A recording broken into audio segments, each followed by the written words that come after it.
الحمد لله رب العالمين والصلاة والسلام على أشرف المرسلين وعلى آله الطيبين الطاهرين وصحابته أجمعين ومن تبعهم بإحسان إلى يوم الدين أما بعد فنتابع دروسنا باللغة الفرنسية في شرح كتاب منهج السالكين وتوضيح الفقه في الدين للشيخ عبد الرحمن بن ناصر السعدي رحمه الله تعالى. Donc nous continuons ces cours bi'idhnillah subhanahu wa ta'ala wa tawfiqihi par sa permission sur la lecture et l'explication de Manhaj al-Salikin de Cheikh Abd al-Rahman ibn Nasr al-Sa'di rahimahullah. Taïb. Nous avons vu la fois dernière dans le chapitre des prières surérogatoires les prières surérogatoires les plus importantes, les plus appuyées.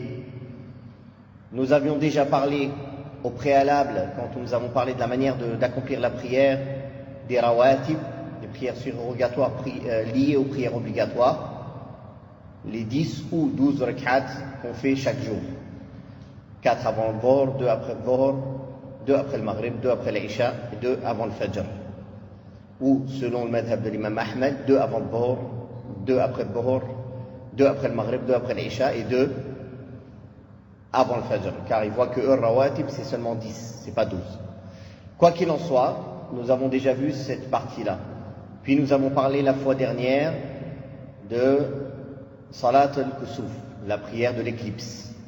Nous avons expliqué que c'est une des prières surérogatoires les plus importantes, car elle se fait en groupe comme les prières obligatoires. Et le prophète sallallahu alayhi wa sallam l'a faite et il a appelé les gens à la pratiquer. Puis nous avons parlé d'une des prières surérogatoires les plus importantes de nuit, qui est Salat al-Witr.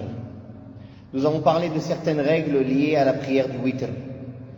Et j'ai omis de parler de certains points, donc je vais terminer certains points concernant la prière du Witr, et nous continuons, Inch'Allah. La prière du Witr, le messager d'Allah sallallahu alayhi wa sallam nous a demandé de clôturer nos prières de nuit avec la prière du Witr. Et il a dit que si quelqu'un a peur que l'heure du Fajr entre, qu'il s'empresse de faire le Witr. Donc, la sunna, c'est de laisser le Witr comme dernière prière parmi les prières de la nuit.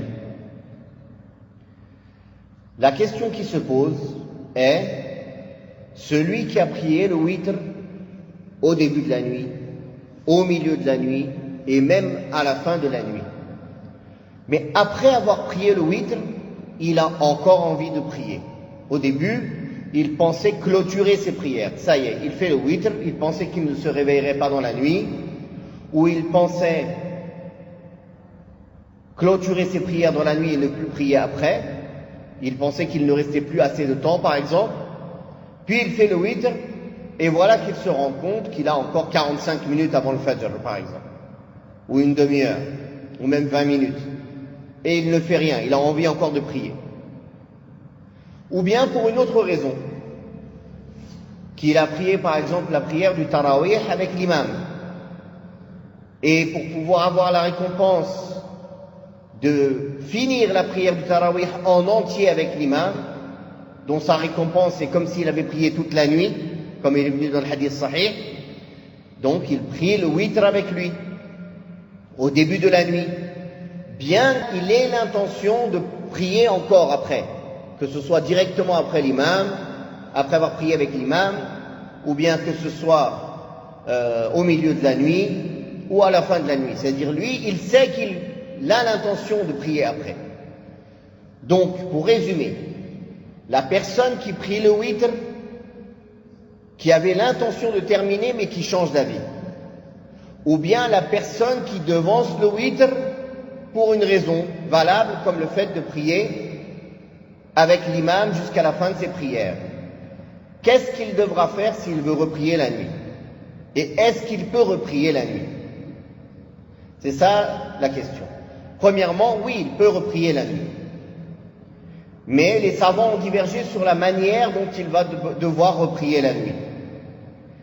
Est-ce que il va d'abord casser son witr, comme on dirait, en refaisant un witr pour que ça fasse double, puis prier la nuit, puis refaire un witr? Ceci a été rapporté par certains sahaba, qu'ils faisaient de cette manière-là. Ou bien, il prie la nuit, après avoir prié le witr, 2 unités, 2 unités, 2 unités, mais pour pratiquer l'ordre du prophète sallallahu alayhi wa sallam de terminer les prières de nuit par un witr, il fait le witr encore une fois. Ça, c'est un avis aussi qui existe. Ou bien, il se suffit du premier witr et il ne fait que 2 rak'at, 2 rak'at, 2 rak'at, 2 unités, 2 unités, tant qu'il veut. Tant qu'il veut. Alors, ce qui paraît être le plus juste, Inch'Allah, le troisième avis, qu'il n'a pas besoin de refaire le witr et qu'il prie tant qu'il veut. Premièrement, car laisser le witr en dernier n'est pas une obligation, c'est une sunnah. Donc s'il a contredit cela, il n'a pas contredit une obligation, il n'a pas fait un péché. Ça c'est un. Deuxièmement, car le prophète sallallahu alayhi wa sallam a, comme il est rapporté dans le hadith qu'a recensé l'imam Muslim, a prié la nuit, puis il a prié le witr, puis il a prié après le witr 2 unités de prière assis. Puis il a attendu que le fajr entre, puis il a fait les 2 unités sunnat al-fajr, puis il est sorti pour présider la prière. Donc on voit ici que le prophète sallallahu alayhi wa sallam a prié après le witr 2 unités de prière dans la nuit. Ce qui prouve la permission. Ce qui prouve la permission. Concernant l'avis de prier 2 unités, puis refaire le witr encore une fois, cela contredit l'interdiction du prophète sallallahu alayhi wa sallam qui dit qu'il n'y a pas 2 witr dans une même nuit. Et on pourrait comprendre de cela même qu'il n'y a pas ni 2, ni 3, ni plus de witr dans une nuit, c'est-à-dire un seul witr dans une nuit. À partir de là, tous les avis qui appellent à faire plus d'un witr dans une nuit contrediraient ce hadith. Contrediraient ce hadith, bien que l'avis qui dit qu'on casse le witr par une autre rak'a, pour eux ils disent non, il n'y a qu'un witr dans la nuit. Sauf que c'est pas possible. Une prière, elle ne peut pas être coupée. Un witr, on a fait salam, puis on a arrêté, puis on a refait un witr. On ne dit pas que ces 2 witrs font une prière de shafa', une prière paire. En résumé, ça fera 3 prières impaires la nuit, 3 witrs. Non. Il y a une autre solution auquel certains savants appellent, c'est quand par exemple on prie avec l'imam. Ça c'est spécifiquement quand on prie avec l'imam, le tarawih. Et que l'imam fait le witr, on fait le witr avec lui, mais quand il fait le salam, on ne fait pas le salam avec lui. On se lève et on finit une rak'a. Comme ça fait 2 unités. Mais wallahu a'lam, le plus juste c'est de le suivre jusqu'au salam et de partir en même temps que lui, comme le hadith du prophète sallallahu alayhi wa sallam, qui dit que celui qui prie avec l'imam, hatta yansarifa, jusqu'à ce qu'il parte, il lui sera inscrit comme s'il avait prié toute la nuit. Donc, il commence avec l'imam, il finit avec l'imam, pour pouvoir gagner cette récompense, bi'idhnillah subhanahu wa ta'ala. Le deuxième point concernant la prière du witr, la personne qui n'a pas prié le witr jusqu'à ce que le fajr se lève. Il pensait prier la nuit, ou il s'est endormi, ou X raison. Et il se lève, il avait l'intention de prier le witr avant l'entrée du fajr, mais il n'a pas eu le temps. Il a fait les ablutions, le fajr est entré, et il n'a pas prié le witr. Que doit-il faire? Est-ce qu'il prie le witr maintenant, ou est-ce qu'il rattrape le witr après, et comment il rattrape le witr? Donc il y a 2 avis sur ce point-là. Le premier avis, c'est que tant qu'il n'a pas prié la prière du fajr, même si l'heure du Fajr est entrée, il peut rattraper le witr avec une unité de prière impaire. Avec une unité de prière impaire. Et ceci a été rapporté par certains sahaba. Et c'est l'avis de certains imams de l'islam. Et le deuxième avis, c'est qu'il rattrape ce qu'il n'a pas prié la nuit dans la matinée, mais de manière paire. C'est-à-dire, s'il avait l'habitude de faire le witr 3 rak'at, il rattrapera 4 dans la matinée. S'il avait l'habitude de faire le witr 5 rak'at, 5 unités de prière, il rattrapera 6 dans la matinée, ainsi de suite. Et ceci est corroboré par le hadith où le prophète sallallahu alayhi wa sallam, quand pour une raison ou pour une autre, pour une fatigue ou une maladie ou autre, il délaissait la prière de nuit, il la rattrapait dans la matinée en faisant 12 rak'at, 12 unités, en sachant qu'il faisait 11 la nuit habituellement.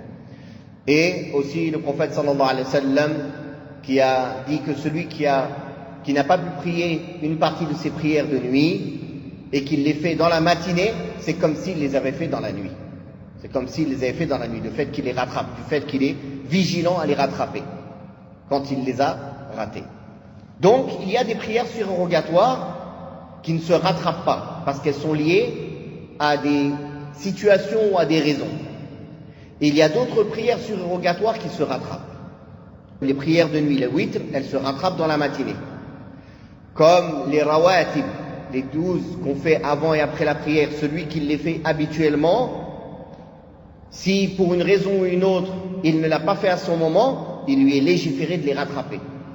Ça a été rapporté que le prophète sallallahu alayhi wa sallam est rentré chez Salama et qu'il a prié après l'Asr 2 unités de prière. Elle lui a demandé quelles sont ces unités au messager d'Allah. Il a dit, ton peuple m'a occupé d'après la prière de Dhuhr jusqu'à maintenant, je n'ai pas eu le temps de faire les 2 unités de prière après Dhuhr.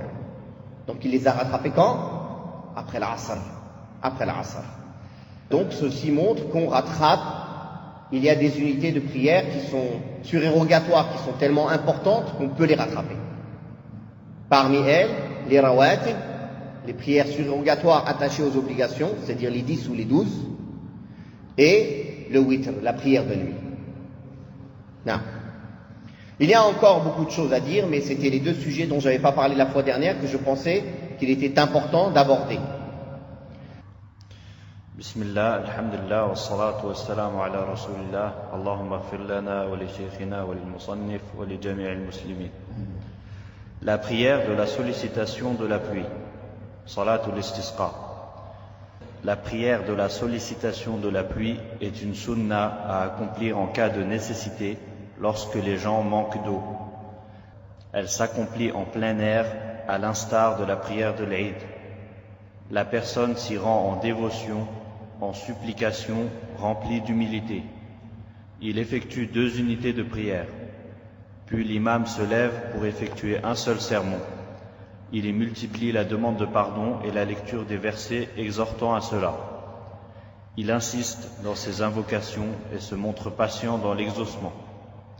Avant de s'y rendre, il convient d'accomplir les causes qui repoussent le mal et favorisent l'avènement de la miséricorde, telles que la demande du pardon, le repentir, l'éloignement des injustices, la bienfaisance envers les gens, les autres causes par lesquelles Allah favorise l'avènement de la miséricorde et l'écartement du châtiment, et Allah est plus savant.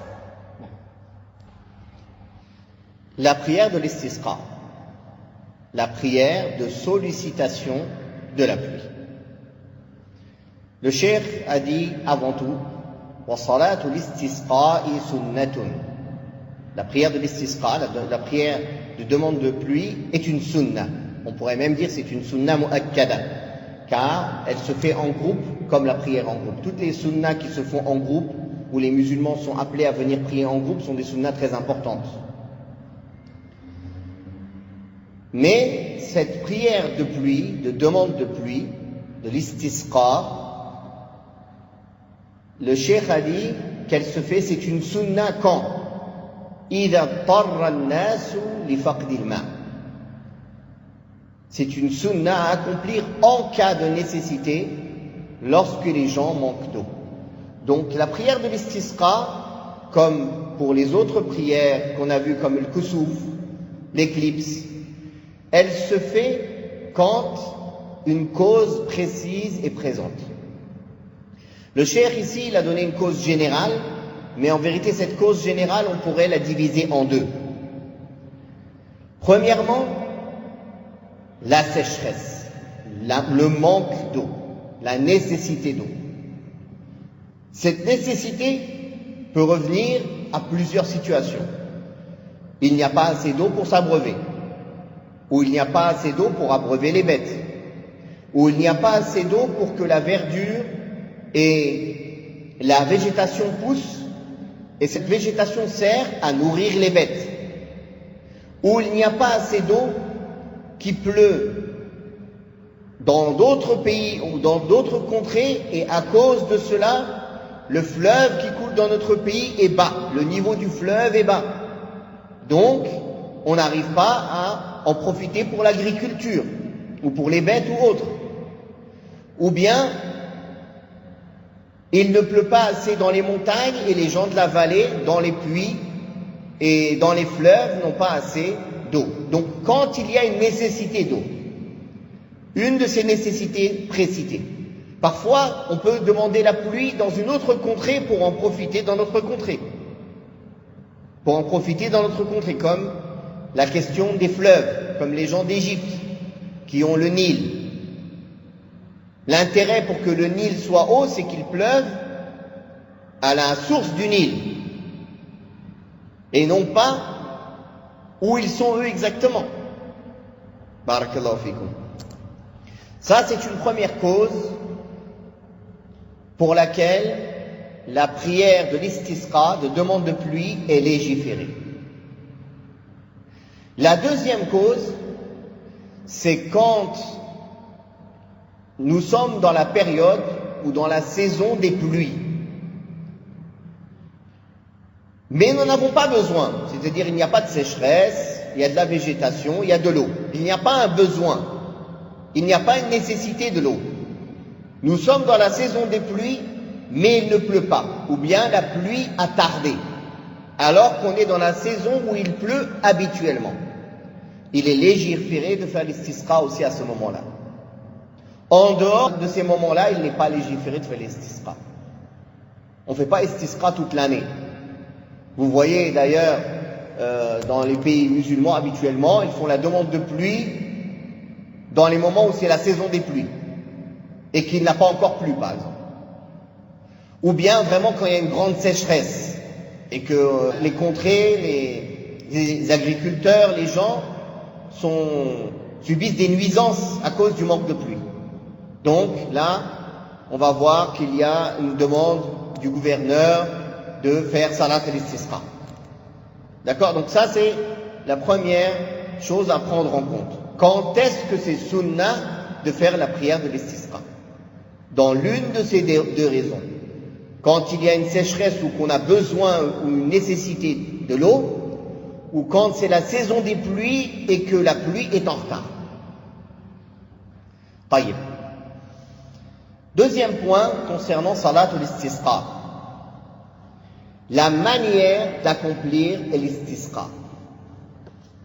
Il y a 3 manières légiférées. Une première qui consiste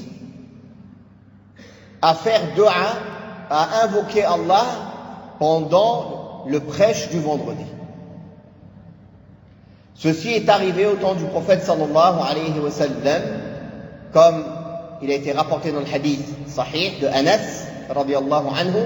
Une personne est entrée à la mosquée et s'est plaint de la sécheresse et que les gens ont besoin d'eau. Et voilà que le prophète sallallahu alayhi wa sallam a levé les mains très haut jusqu'à que l'on voit le blanc de ses aisselles. Et il a demandé la pluie à Allah subhanahu wa ta'ala. Puis cet homme est revenu la fois d'après pour dire qu'il a trop plu, que ça va corrompre les champs. Alors le prophète sallallahu alayhi wa sallam a invoqué hawalayna wala alayna, c'est-à-dire qu'il pleuve autour de nous mais pas sur nous. C'est-à-dire qu'on en profite, il pleut autour, puis on profite des bénéfices de la pluie, mais pas sur nous. Ça, c'est une première manière de faire l'istisqa. Le simple fait de faire dua, invoquer dans le Jumu'ah, l'imam invoque dans le Jumu'ah en levant les mains très haut, et les fidèles lèvent les mains et invoquent avec lui et disent Amin. Ça, c'est une première manière. La deuxième manière est de faire dua à n'importe quel moment. N'importe quel moment, n'importe quel endroit, à la mosquée, dehors. Et c'est arrivé aussi au temps du prophète sallallahu alayhi wa sallam qu'on lui a demandé de faire dua parce qu'ils avaient besoin de pluie, il a fait dua. Ce n'était pas dans la prière du Jumu'ah.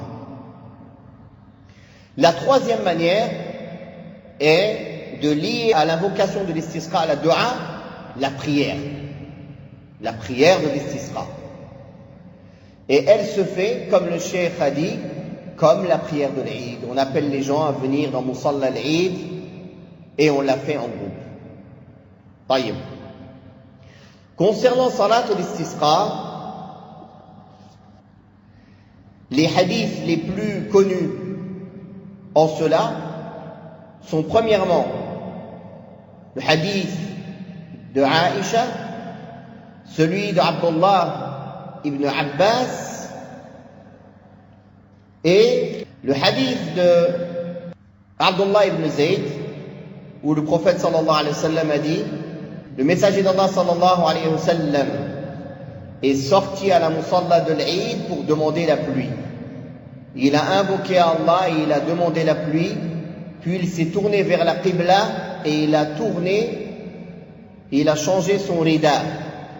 Son rida, c'est son manteau ou sa cape sur ses épaules, rapporté par le Bukhari et Muslim. C'est le hadith d'Abdullah ibn Zayd. Hadith d'Abdullah ibn Abbas, rapporté par Tirmidhi, Nasa'i et Ibn Majah, où Abdullah ibn Abbas a dit le messager d'Allah sallallahu alayhi wa sallam est sorti plein d'humilité et d'invocation et de concentration, et il n'a pas fait la khutbah comme vous la faites habituellement. Il a fait 2 unités de prière et il n'a cessé d'invoquer Allah subhanahu wa ta'ala et de s'en remettre à lui et d'agrandir son nom, et il a prié 2 unités de prière comme on prie la prière de l'Eid. Le hadith de Aïcha, qui est très long, où elle dit les gens se sont plaints au prophète sallallahu alayhi wa sallam de la sécheresse, alors il a ordonné qu'on ramène un mimbar dans le musalla de l'Eid, l'endroit où il priait la prière de l'Eid, et il a sermonné les gens. Il a demandé aux gens de sortir et le messager d'Allah sallallahu alayhi wa sallam est sorti et il est monté sur le mimbar, il a loué Allah subhanahu wa ta'ala, puis il a dit vous vous êtes plaints de la sécheresse et que la pluie a tardé et Allah subhanahu wa ta'ala vous a ordonné de l'invoquer, ainsi il vous a promis d'accepter vos invocations. Puis, il a récité Alhamdulillahi Rabbil Alamin, Ar-Rahman Ar-Rahim, Malik Yawmiddin, La ilaha illallah yaf'alu ma yurid, Allahumma anta Allahu la ilaha illa anta al-ghani wa nahnu al-fuqara, anzil alayna al-ghaytha, waj'al ma anzalta lana quwwatan wa balaghan ila hin. Puis il a levé ses mains. Et il n'a cessé de lever ses mains très haut jusqu'à ce que l'on voit la blancheur de ses aisselles. Puis, il a donné le dos aux gens. Il s'est tourné vers la Qibla pendant qu'il faisait dua. Il s'est tourné vers la Qibla en continuant à faire dua. Et il a changé sa cape sur ses épaules. C'est-à-dire, il a mis son côté droit sur son côté gauche et son côté gauche sur son côté droit. Il l'a mise à l'envers. Et il a continué à lever les mains, puis il s'est tourné vers les gens, et il est descendu du mimbar, puis il a prié 2 unités de prière, rapportées par Abu Daoud. Donc on a vu dans ces hadiths les différentes situations qui se sont passées au temps du prophète sallallahu alayhi wa sallam concernant Salat al-Istisqa. Et de là on va comprendre ce que le cheikh cite à partir de là. Il a dit, elle s'accomplit en plein air, c'est-à-dire comme Salat al-Eid, comme ça a été rapporté dans le hadith de Aïcha et de Abdullah ibn Abbas. À l'instar de la prière de l'Eid, c'est-à-dire de la même manière, en faisant 7 takbir dans la première rak'a, en comptant takbirat al-ihram, et 5 takbir dans la deuxième rak'a, dans la deuxième unité de prière, sans compter le takbir pour se relever. Comme l'a dit Abdullah ibn Abbas dans le hadith, elle se prie comme la prière du Eid. La personne s'y rend en dévotion, en supplication, remplie d'humilité, comme cité dans le hadith de Aïcha. Il y effectue 2 unités de prière, comme la prière de l'Eid. Puis l'imam se lève pour effectuer un seul sermon. La seule différence qu'il y a dans l'istisqa, à la différence des prières de l'Eid, c'est un seul sermon. Car la prière de l'Eid, dans les 4 écoles juridiques, elle se fait en 2 sermons, comme la prière du Jumu'ah. Et c'est ceci qui est rapporté de génération en génération, ce que tous les imams ont fait dans toutes les contrées musulmanes, de faire la khutbah de l'Eid comme le Jumu'ah, en 2, c'est-à-dire une khutbah, s'asseoir et une autre khutbah. Sauf la prière donc de l'istisqa, elle est différente de la khutbah de l'Eid, elle se fait en une khutbah seulement, une seule khutbah. Et cette khutbah, ce sermon, il se fait après les 2 unités de prière, mais il peut se faire aussi avant, comme rapporté dans le hadith de Aïcha, que le prophète sallallahu alayhi wa sallam a fait le sermon avant de faire les 2 unités de prière. Puis l'imam se lève pour effectuer un seul sermon, il y multiplie la demande de pardon et la lecture des versets exhortant à cela. Il insiste dans ses invocations et il se montre patient dans l'exaucement.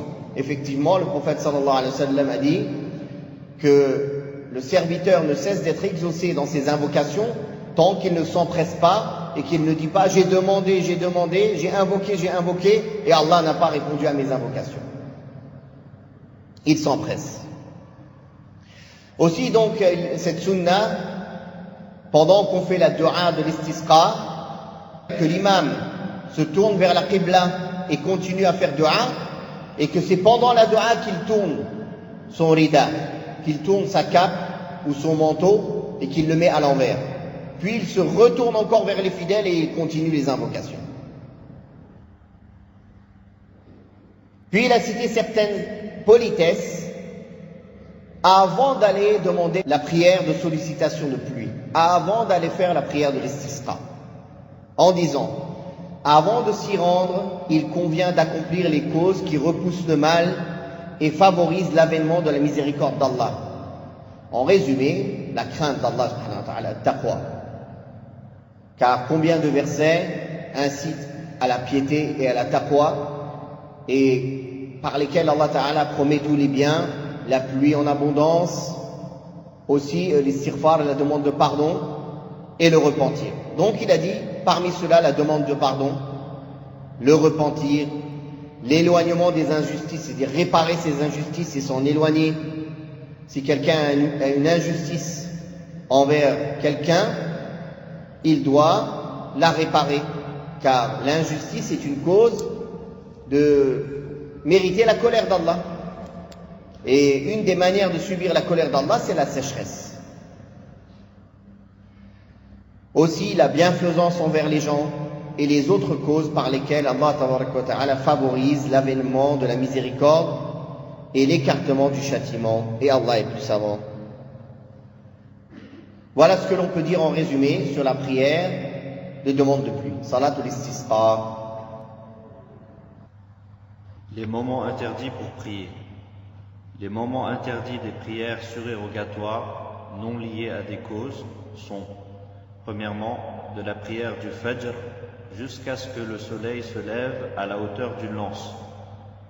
Deuxièmement, de la prière du Asr jusqu'à ce que le soleil se couche. Troisièmement, du moment où le soleil se trouve à son point culminant dans le ciel jusqu'à ce qu'il décline. Donc le cheikh a commencé à parler d'un autre sujet, puisqu'il a parlé des prières surérogatoires. C'est les moments où il est interdit ou détestable de prier. Et il a cité 3 moments. Il a cité 3 moments. Après l'entrée du Fajr, Jusqu'au lever du soleil, d'une hauteur d'une lance. C'est-à-dire, selon les pays, selon les saisons, entre 10 et 20 minutes. Après le shuruq, après le lever du soleil. Le deuxième moment est au moment du zénith. C'est-à-dire quand le soleil, juste avant la prière de Dhuhr, quand le soleil est à son zénith, jusqu'à ce qu'il penche, jusqu'à ce qu'il commence à pencher, c'est-à-dire jusqu'à l'entrée de l'heure de Dhuhr. C'est à peu près une dizaine de minutes avant l'adhan de Dhuhr. À peu près une dizaine de minutes avant l'adhan de Dhuhr. Et le troisième moment, c'est après avoir accompli la prière du Asr, jusqu'au coucher du soleil, jusqu'à ce que le soleil se couche complètement. il y a 3 moments précis qui sont pires que les autres. Le moment du lever et le moment du coucher, Ainsi que le moment où le soleil est à son zénith. où l'interdiction est encore plus grande, où on peut dire où c'est interdit et que dans les autres moments c'est fortement détestable. Taïb. Il y a des hadiths rapportés en cela, où le prophète sallallahu alayhi wa sallam a interdit de prier après le Fajr jusqu'à ce que le soleil se lève et après l'Asr jusqu'à ce que le soleil se couche. Comme il est rapporté dans le hadith de Abu Sa'id al-Khudri où le messager d'Allah sallallahu alayhi wa sallam a dit il n'y a pas de prière après la prière du Asr jusqu'au coucher du soleil et il n'y a pas de prière après la prière du Fajr jusqu'à ce que le soleil se lève. Rapporté par le Bukhari et Muslim. Le hadith de Uqba ibn Amir, où le prophète sallallahu alayhi wa sallam a dit il y a 3 moments où le messager d'Allah sallallahu alayhi wa sallam nous a interdit d'y prier et nous a interdit d'y enterrer nos morts. Au moment où le soleil se lève, jusqu'à ce qu'elle se lève à l'horizon, au moment du zénith, jusqu'à ce que le soleil s'incline, et au moment où le soleil va vers son coucher, jusqu'à ce qu'il se couche, rapporté par l'imam Muslim. Qu'est-ce qu'il est interdit de prier dans ces moments-là, ou détestable de prier dans ces moments-là?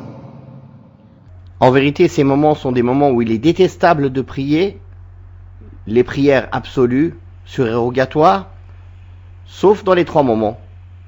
Le coucher, le lever et quand le soleil est à son zénith. Ce qui est interdit, c'est un naflul mutlaq. Les prières surérogatoires absolues. C'est-à-dire venir prier n'importe quelle prière surérogatoire qu'on veut faire. Ce n'est pas un moment qui est dédié à la prière. Et ce n'est pas un moment où l'on doit intentionnellement chercher à y faire la prière. Maintenant, si on est dans une situation où ce moment-là est arrivé, et sans le vouloir, on se trouve dans une situation où il y a une prière à faire. Comme, tout à l'heure, on a vu le prophète sallallahu alayhi wa sallam a rattrapé les 2 rak'at de Dhuhr après l'Asr. Comme une fois le prophète sallallahu alayhi wa sallam a vu une personne prier après Salat al-Subh. Il lui a dit, qu'est-ce que tu fais? Il lui a dit, je rattrape mes 2 unités de Sunnat al-Fajr que je n'avais pas faites. Et le prophète sallallahu alayhi wa sallam l'a approuvé. Comme quand le prophète sallallahu alayhi wa sallam a dit que quand le soleil s'éclipse, priez. Il peut bien s'éclipser après l'Asr, et il n'a pas dit sauf après l'Asr. Comme le hadith où le prophète sallallahu alayhi wa sallam a dit, ô vous les fils de Abd Manaf, n'empêchez personne qui a fait le tawaf autour de cette maison de prier 2 unités de prière à n'importe quelle heure de la journée ou de la nuit. Il n'a pas dit sauf après le Fajr ni sauf après l'Asr. Comme le hadith où le prophète sallallahu alayhi wa sallam a dit, quand vous entrez à la mosquée, ne vous asseyez pas avant d'accomplir 2 unités de prière. Donc on voit que cette interdiction ou cette répréhension n'est pas absolue dans toutes les situations.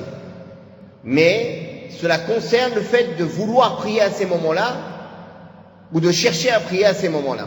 Par contre, si une situation arrive, il y a une cause qui nous pousse à prier à ce moment-là, alors cela est permis, comme le fait de rattraper les prières surérogatoires qui sont liées aux obligations, rawatib, comme le fait de faire 2 unités de salutation de la mosquée, ou des ablutions, comme le fait de prier 2 rak'at, 2 unités après avoir fait le tawaf, à n'importe quel moment de la nuit ou du jour, etc. Par contre, si on entre à la mosquée 3 minutes avant l'adhan du Maghrib, ou 4 minutes, c'est le moment où c'est vraiment le plus détestable ou interdit. Vaut mieux attendre debout et attendre l'adhan, puis prier 2 rak'at. Si on rentre bien avant, 10-15 minutes avant, on prie 2 rak'at, on s'assoit. Mais si on entre vraiment un petit peu avant l'adhan, il vaut mieux attendre. Il vaut mieux attendre que l'adhan soit fait et faire les 2 unités de prière après. Concernant le rattrapage, puisqu'on parle des moments détestables de prier, le rattrapage des 2 rak'at de sunnat al-fajr, le prophète sallallahu alayhi wa sallam a dit, entre l'entrée du fajr et le lever du soleil, il n'y a que 2 prosternations. C'est-à-dire, on fait que 2 unités de prière sunnah et les obligations. On fait rien d'autre. Est-ce qu'il est préférable de les rattraper tout de suite ou est-ce qu'il est préférable de les rattraper dans la matinée? Il y a un hadith authentique où le prophète sallallahu alayhi wa sallam a ordonné ou encouragé de les rattraper dans la matinée.